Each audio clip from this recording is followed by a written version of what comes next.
Olá, nesse vídeo nós prepararemos uma receita muito procurada por todos, um iogurte com morango. E aí, como é muito comum aqui, nós produziremos esse iogurte do zero. Então o que nós temos aqui hoje é castanha de caju.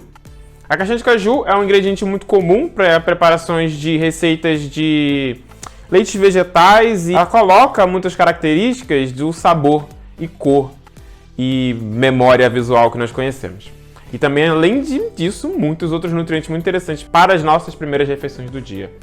Então, eu tenho castanha de caju, essa crua, que é a castanha de caju. Na verdade, ela é comumente chamada de crua, mas ela não está crua, tá? Castanha de caju crua, ela não pode ser consumida diretamente. Então, o que aconteceu aqui é que ela foi pré-assada ou pré-cozida dentro da própria casca dela. Então, ela mantém uma característica um pouco mais clara, que é o que a gente precisa para essa receita aqui. Mas também é possível fazer com ingredientes de castanha de caju torrada, não é uma questão.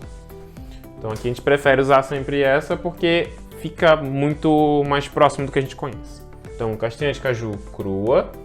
E aí eu tenho aqui uma xícara. Então, sempre falamos aqui desses medidores padrão, que aí fica igual aqui na minha casa e na sua. Então, uma xícara de 240 ml, que tem aqui cerca de 120 gramas de castanha de caju. O que eu preciso fazer é lavar ela Eu vou lavar ela em água corrente. Então eu utilizo geralmente recipiente de inox, ou até mesmo recipiente de vidro, para poder lavar ela de forma que não contamine com nenhuma outra coisa, com cheiro, com sabor. Então eu vou lavar ela em água corrente e depois disso eu coloco dentro de um bowl desse daqui com água filtrada. Cubro até cerca de 3 dedos de altura e cubro ela com uma tampa, com um pano de prato seco e limpo, ou até mesmo um filme PVC. Então essa castanha de caju, depois que ela ficou hidratada, e aí eu posso fazer isso de um dia para o outro, posso fazer isso no início do dia e pegar à noite, mas é ideal que ela passe ali entre 8 a 10 horas, porque é o tempo que ela hidrata com calma. Então, se você vai fazer isso em um tempo menor, está acompanhando, está dentro de casa, você consegue fazer que ela fique umas 4 horas ali em temperatura ambiente. Se o dia não tiver acima dos 28 graus, mas dias muito quentes, é ideal que você deixe sempre na geladeira, na parte mais baixa da geladeira hidratando. Então depois de hidratada, ela ganha um peso e ela vai ganhar uma maciez melhor para essa receita, que é o que a gente precisa bem aqui. Então, agora ela mudou um pouco de peso, ganhou um pouco dessa água, né, que ela ficou dentro. Então, como a água também é filtrada, agora ela tem cerca de 160 gramas. E aí, para essa receita, a gente vai fazer primeiro o leite para depois fazer a fermentação e depois adicionar o morango. Então, são essas etapas. E aí eu coloco tudo aqui dentro do liquidificador. Depois que eu posicionei o copo, vou encaixar ele bem aqui, eu vou adicionar também água. Então, a quantidade de água que eu vou usar nessa receita são 360 ml. Então eu tenho aqui minha xícara medidora de sempre. E aí vão 240 ml. E mais meia xícara de água. Então tenho aqui, ó, 360. Agora eu vou bater ela bem para que eu não precise coar, porque eu quero toda a consistência firme que ela possa me entregar para que a gente tenha um iogurte no final bem cremoso. Então, após esse tempo de 2 minutos aproximadamente, que eu deixei ela batendo aqui na velocidade máxima, eu tenho já o meu leite bem grosso e consistente, que agora eu vou usar dentro do bowl. Então, tenho esse bowl aqui, que ele foi higienizado anteriormente. Então, aqui a gente vai dar preferência por um bowl de vidro, mas pode ser também um bowl de aço inoxidável. O ideal é que não seja plástico, porque ele pode ter sabor, ele pode ter algum outro tipo de contaminação, até mesmo de restos de outro alimento, de cheiro, que não é ideal para essa receita. Então, o vidro é sempre mais indicado. A gente utiliza um de aço inoxidável. Então, agora, para dentro desse aqui vai o leite de castanha de caju. E aí agora eu tenho aqui cerca de 490, 480 ml desse leite. E a consistência dele já é bem cremosa. E aqui eu vou fazer o seguinte, eu tenho o filme PVC. Eu não quero que entre nenhum outro cheiro ou odor, até mesmo inseto, porque a fermentação geralmente pode extrair insetos também. O odor dela é agradável para eles. E aí eu copro bem ele aqui. para garantir que nada saia e nada entre. A fermentação vai acontecer com as próprias bactérias que estão na água, no ar e na castanha de caju. Então, essa fermentação dessa forma a gente consegue controlar ela para que ela se torne segura. Então aqui ele vai passar um período de 12 horas. A temperatura de hoje aqui é de cerca de 26 graus, a temperatura ambiente. Aqui dentro dessa cozinha, como eu não vou usar ela durante o período da noite, ela também fica bem fria. Então no máximo ela vai baixar ali para uns 24 graus, alguma coisa assim. Então eu vou deixar num canto mais frio da minha cozinha. E aí é onde eu tenho aqui perto de onde as frutas estão. Ou eu posso colocar ela dentro do forno, que também além de ser um canto frio, na minha casa é um canto estéreo. E aí dentro do forno eu coloco ela bem na grade do meio. E isso garante com que ele fique ali seguro, ninguém vai esbarrar, ninguém vai colocar nenhuma coisa em cima. Então ele fica seguro. Então, e aí eu marco 12 horas, dependendo do dia. Se a sua casa está muito quente, se a sua casa é muito movimentada à noite, o ideal é que você deixe ele por até 10 horas. Entre 10 e 8 horas. Então, entre lugar quente, a gente vai deixar entre 8 e 10 horas. Se tiver um dia frio, a gente pode deixar até 12 horas, mas o ideal é não passar disso, porque pode se tornar um pouco mais complexa a fermentação e isso não é o que a gente quer, que quebra a nossa praticidade. Mas com o tempo a gente vai experimentando outras formas de fermentação. Então, agora ela vai para esse local onde vai ficar totalmente segura. E hoje eu vou escolher o forno, já que eu não vou usar ele. Após o período de fermentação de 12 horas, eu cobri ele totalmente com esse filme PVC para garantir que não entrasse ou saísse nenhuma coisa daqui de dentro. Então, como é possível enxergar aqui, a gente tem uma textura bem cremosa, mesmo embaixo ainda estando um pouco líquido.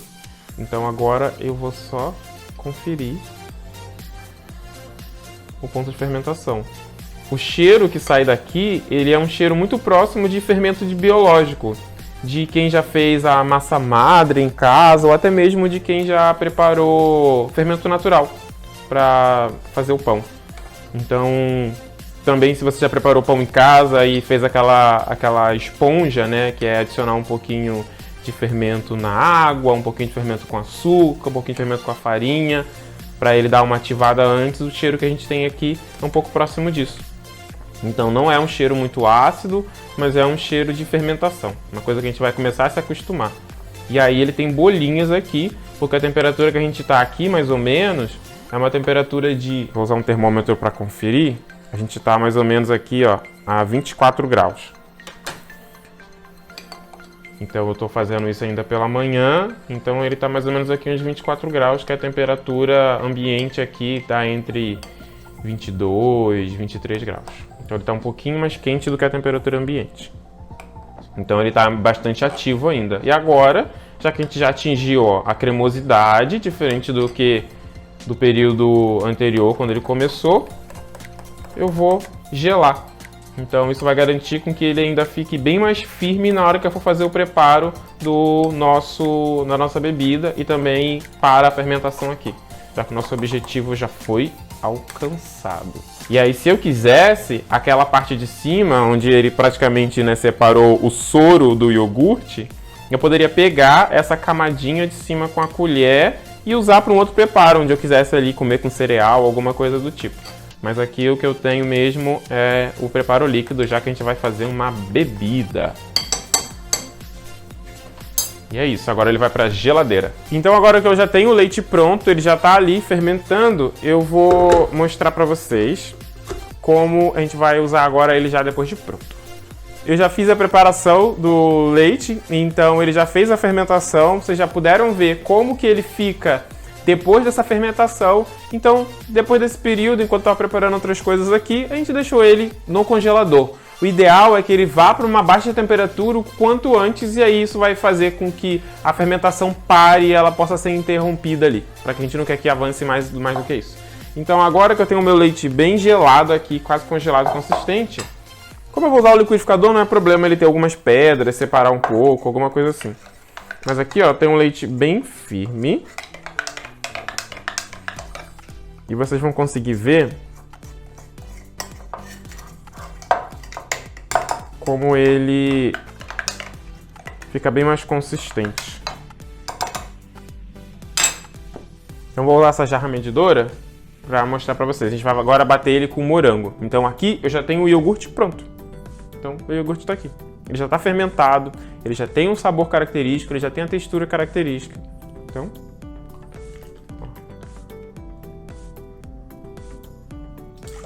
vou colocar no liquidificador aqui 1,5 xícaras de iogurte.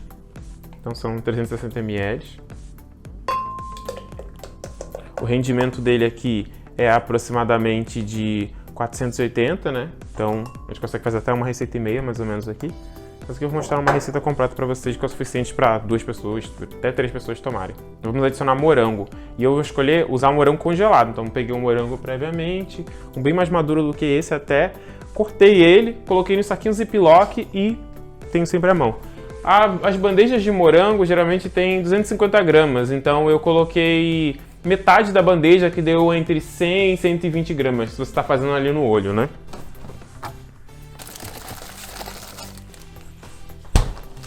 Então, aqui eu tenho meu pacotinho com 100 gramas de morango fatiado bem maduro. E a gente vai usar ele congelado mesmo. A ideia é que tudo esteja bem gelado e congelado, porque isso vai garantir que a gente tenha uma textura sem precisar adicionar um emulsificante, adicionar um amido ou até mesmo uma gelatina vegetal. O ideal é que a gente consiga trazer o mais in natura aqui possível. Isso traz mais praticidade pra gente. Então agora é só bater. Ah, esqueci de uma coisa. Aqui eu separei um limão. E eu já vou fazer o seguinte. Nós queremos uma receita muito próxima do que a gente conhece, como aquele iogurte, tipo de iogurte famoso de morango. Então eu vou adicionar um quarto de limão aqui. Porque, na verdade, aquilo não é um iogurte, ele é um queijo cremoso. Então ele tem uma acidez um pouco mais acentuada, o que eu já estou trazendo aqui com a própria fermentação e também com o morango, mas eu quero um pouquinho mais ainda, porque isso vai ficar interessante para o nosso paladar. E vocês viram que eu não estou adoçando essa receita, né? Então eu posso tanto utilizá-la para poder depois comer com cereal ou para tomar direto, mas já o morango já traz esse sabor doce bem agradável. Mas aí, se for o seu gosto, você consegue adicionar um açúcar que seja mais claro, você pode adicionar até mesmo uns adoçantes desse tipo eritritol, estévia, fica ao seu gosto. Aqui a gente está mostrando somente a receita base, e aí você adoça da forma como preferir. Então aqui eu também bati por 2 minutos, porque aí o ideal é que o morango está congelado, então ele vai diluir bem na nossa receita.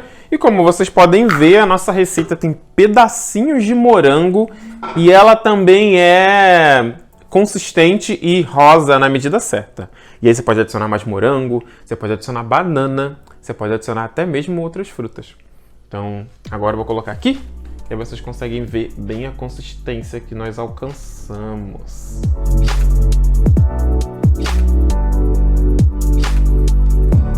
Então, com a bebida pronta, você consegue fazer com que ela dure até 3 dias na sua geladeira. O ideal realmente é que ela seja uma bebida para consumo rápido. Caso você queira fazer o uso posterior dela, o que você pode fazer é colocar em forminhas de gelo e congelar, e depois você guarda elas ali por até 30 dias, e aí você pode colocá-la para fazer uma outra vitamina, pode colocá-la com um pouquinho mais de água aqui para poder processar no seu liquidificador, ou mesmo misturar com outro leite vegetal. Mas o ideal é que seja para consumo imediato. Então agora que a gente mostrou isso daqui, eu vou te mostrar uma segunda opção, já que a gente ainda tem um pouquinho de leite aqui. Esse aqui é o preparo clássico com morango, mas eu também tenho na minha geladeira uma outra fruta vermelha congelada, e é a amora. E aí a gente vai fazer agora um iogurte com amora. Já que a gente pode fazer com morango, a gente pode fazer com amora e outras frutas coloridas ali. Todas têm elas são de famílias parecidas de frutas e também tem sabores ali que são muito interessantes para essa mistura. Então eu tenho aqui eu comprei uma polpa, né, congelada e deixei ela separada assim, fica mais fácil para usar. Então aqui eu vou usar metade da polpa, então vou usar 100 gramas de amora, pura polpa de amora. Essa você encontra sempre em muitos mercados de grandes capitais até e de outras cidades menores. Eu também moro numa cidade pequena, no interior do Rio de Janeiro, e aqui eu consigo encontrar bem essa fruta como outras que a gente vai conhecer ao longo do tempo aí. Então, ó, 50 gramas de amora, já que eu já não tenho tanto leite aqui, que eu vou usar. Vou colocar uma xícara. mais esse pouquinho aqui, ó.